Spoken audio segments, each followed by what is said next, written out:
আমরা আজকে এখানে একটা বিশেষ ঘোষণা দেওয়ার জন্য আপনাদের সামনে উপস্থিত হয়েছি। গণ অধিকার পরিষদের সাধারণ সম্পাদক জনাব মোহাম্মদ রাশেদ খান তিনি বাংলাদেশ জাতীয়তাবাদী দলে যোগ দিচ্ছেন এবং বাংলাদেশ জাতীয়তাবাদী দল সিদ্ধান্ত নিয়েছে যে ঝিনাইদহ 4 আসন, যেটা ঝিনাইদহ সদর এবং কালীগঞ্জ থানা নিয়ে, এই আসনে মোহাম্মদ রাশেদ খানকে ধানের শীষ প্রতীকে নির্বাচন করার জন্য মনোনয়ন দেওয়া হচ্ছে। এটা আপনার আমাদের দলের সিদ্ধান্ত, এটা আমি আপনাদেরকে জানালাম।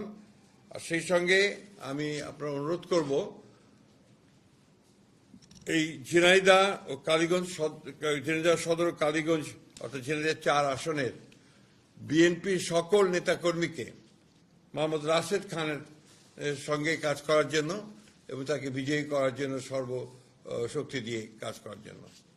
এখন রাশেদ খান বলবেন, তারপরে ওটা হবে। হ্যাঁ, বলেন কিছু কথা।